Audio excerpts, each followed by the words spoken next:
Assalamualaikum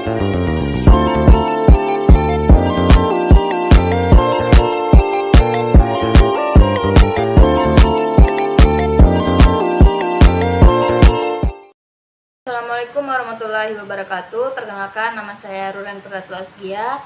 Saya mahasiswa PIAWUD semester 6. Baik, di sini saya akan menjelaskan tentang bimbingan konseling pada anak usia dini serta teori-teori bimbingan konseling pada anak usia dini. Baik, langsung saja.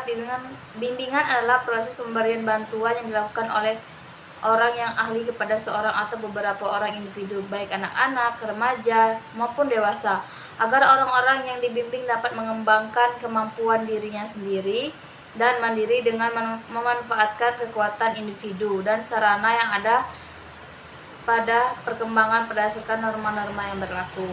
Konseling adalah usaha bantuan atau konselin atau klien secara tatap muka dengan tujuan agar klien dapat mengambil tanggung jawab sendiri terhadap berbagai persoalan atau masalah khusus. Dengan kata lain, teratasinya masalah yang dihadapi oleh konselin atau klien.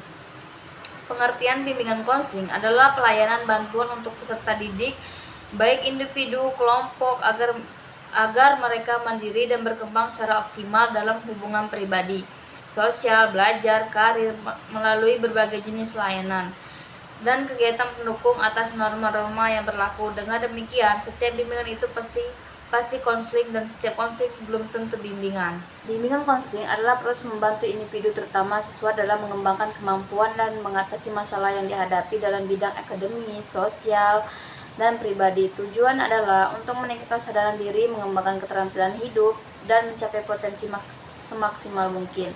Bimbingan konseling biasanya dilakukan oleh konselor atau guru BK di sekolah. Nah, adapun teori-teori di bimbingan konseling pada anak usia dini itu teori psikoanalisis atau PRWIT atau fokus pada pengalaman masa lalu dan bawah sadar yang mempengaruhi perilaku.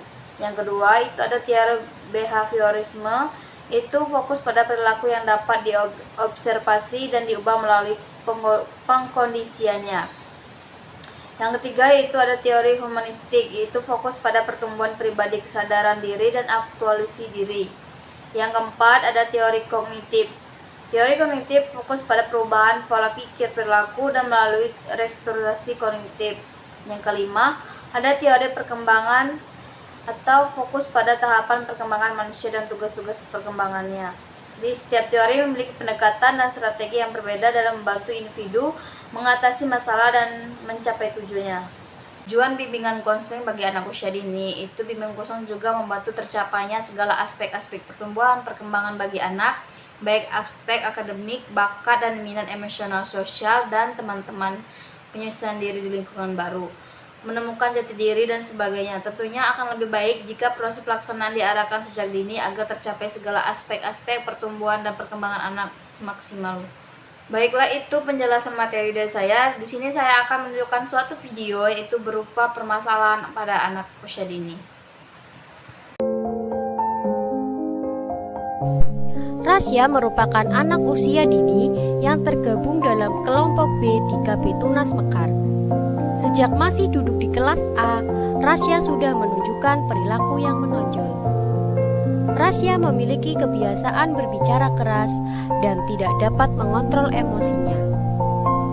Rasya selalu menghadapi suatu kegiatan berdiskusi dengan suara keras dan memaksa. Saat ada teman-teman yang mengganggu ataupun bercanda, Rasya selalu menanggapinya serius dan selalu berakhir dengan pertikaian antar anak. Kalau marah, Rasya cenderung tidak bisa ditenangkan.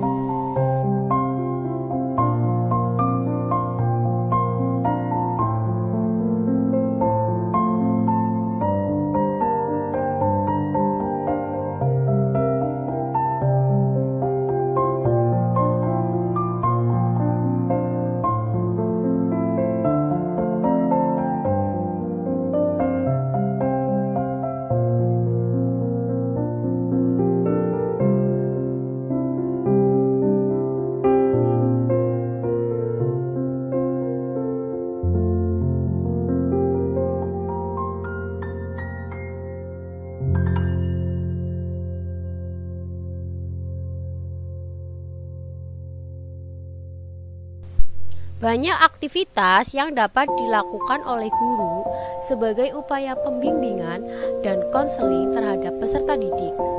Yang pertama, berdialog dengan anak dan mengungkapkan bahwa berbicara dengan teman dan orang tua atau guru itu harus pelan-pelan dan sopan. Dua, guru membiasakan berbicara ke anak ketika sudah dekat posisi duduknya atau lebih intens berhadapan, bisa dengan memegang pundak anak tersebut. Ketiga, dapat dilakukan melalui metode bermain peran dengan teman sebaya. Keempat, dapat dilakukan melalui kerjasama dengan orang tua. Kelima, mengurangi frekuensi suara dalam berbicara, memanggil, ataupun lebih menekankan dengan menghampiri anak dahulu baru menyebutkan sesuatu yang akan dikomunikasikan. Baiklah, itulah video dari permasalahan anak usia dini. Kita sebagai guru sekaligus guru bimbingan konseling harus bisa mengatasi permasalahan-permasalahan anak tersebut. Baik, itulah tugas video saya. Saya akhiri. Wassalamualaikum warahmatullahi wabarakatuh.